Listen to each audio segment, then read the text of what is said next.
The rain hammered against the windows of our cozy cottage in the Cotswolds, mirroring the storm brewing inside me. For 20 years, Alaric, a software engineer, had built a life with my wife, Bronte.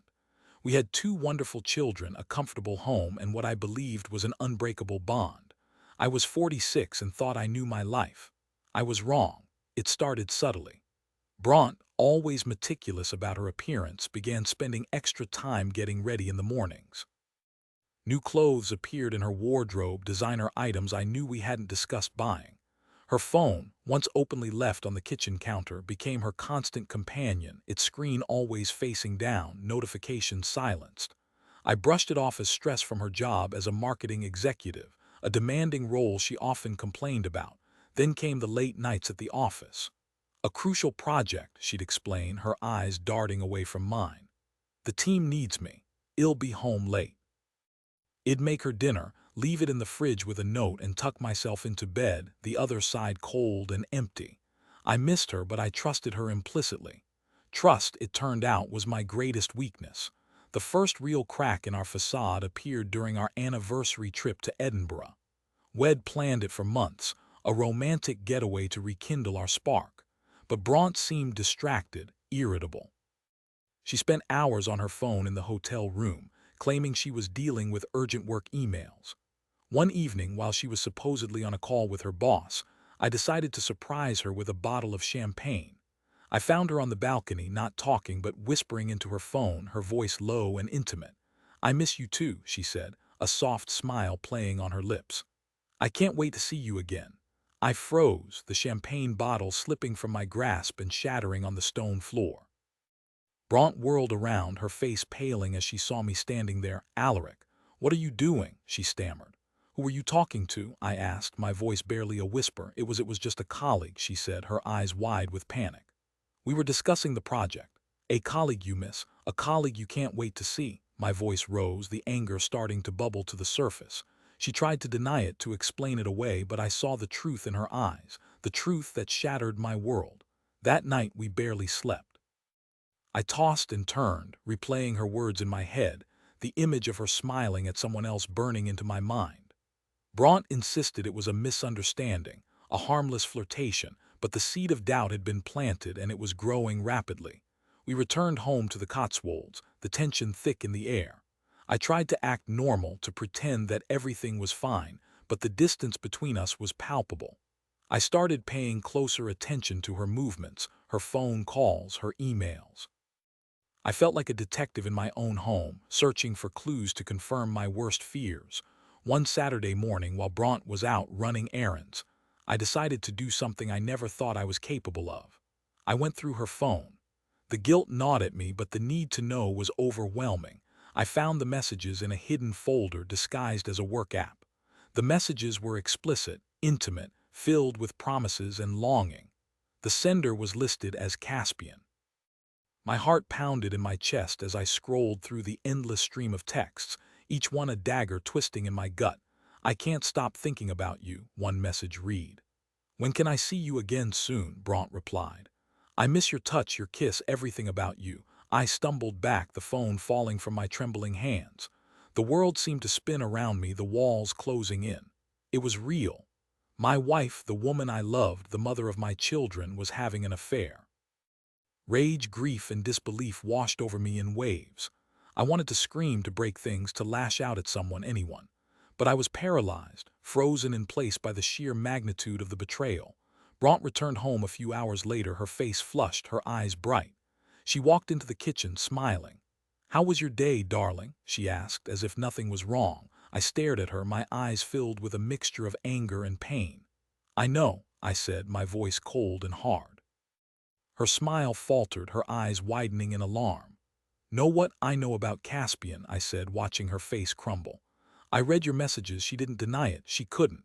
The guilt was written all over her face. "Alaric," she began, her voice trembling. "Don't," I said, cutting her off. "Just don't. I don't want to hear your excuses, your lies. I just want you to leave. But the children, get out," I repeated, my voice rising. "Just get out of my house." She packed a bag, her tears streaming down her face. I watched her, my heart aching, but I couldn't bring myself to forgive her. The trust was gone, shattered beyond repair. After she left, I sat alone in the silent house, the rain still pounding against the windows. I felt numb, empty. 20 years of my life gone in an instant, destroyed by a moment of infidelity. The next few weeks were a blur.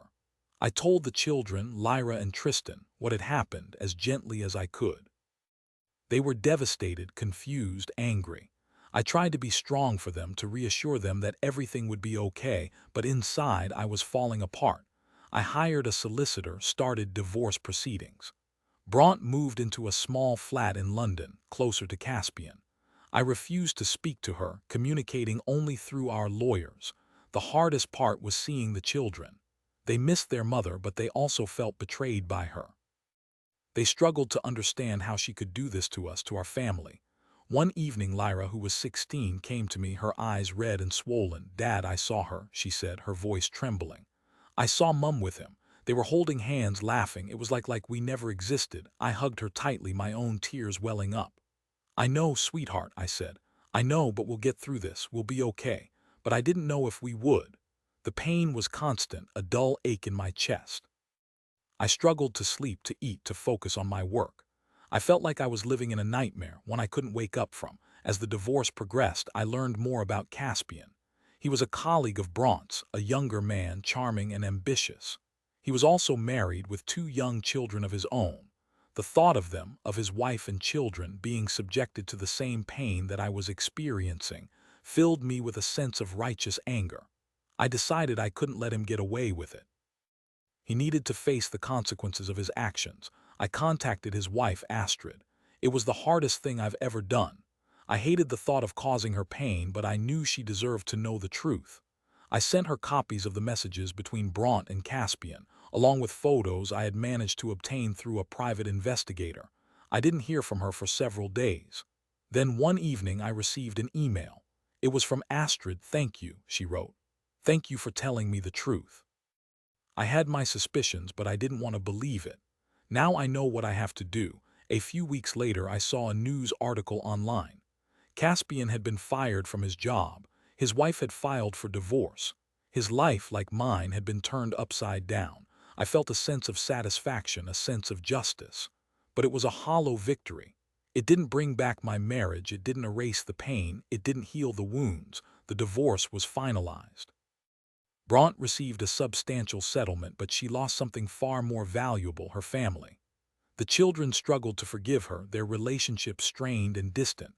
I moved on slowly, painfully. I started seeing a therapist who helped me to process my emotions, to heal from the betrayal. I focused on my children, on my work, on rebuilding my life. One day, a year after the divorce, I received a phone call from Bronte. "Alaric, can we talk?" she asked, her voice hesitant. I hesitated.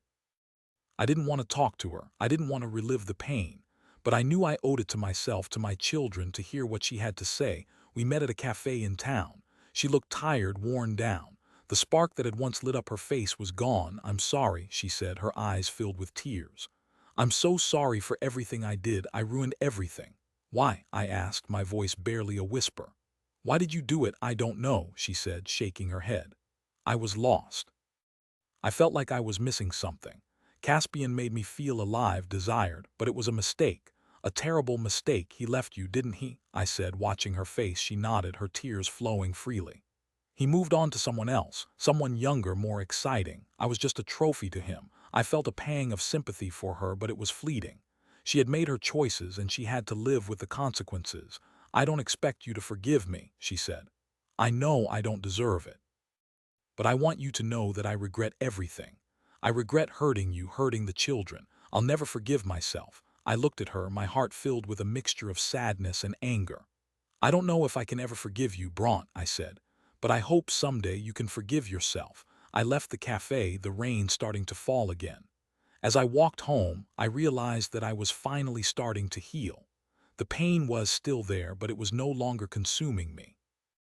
I had survived the betrayal, and I was stronger for it. I was Alaric, a survivor. Years passed. The children grew up, went to university, started their own lives. I remained single, content with my own company, focusing on my work and my hobbies. One day I received a wedding invitation. It was from Lyra. She was getting married to a wonderful young man, someone I knew she truly loved. As I sat in the church watching my daughter walk down the aisle, I felt a sense of peace, a sense of closure. I had rebuilt my life and it was good. I had found happiness again even after the storm. After the ceremony, Bronte approached me. She looked older, her hair streaked with gray. But her eyes were kind, her smile genuine. "She looks beautiful," she said, her voice soft. "She does," I replied, my heart filled with pride. We stood in silence for a moment, watching Lyra and her new husband greet their guests. "Thank you," Bronte said, turning to me. "Thank you for being a good father even after everything. You never let your pain affect the children. I'll always be grateful for that." I nodded, my throat tight with emotion. "We both love them," I said. "That's all that matters." As I watched my daughter dance with her husband, I knew that I had finally found forgiveness. Not for Bronte, but for myself. I had forgiven myself for the pain, for the anger, for the years of heartache. I had finally let go of the past and embraced the future. And in that moment, I knew that I was truly free.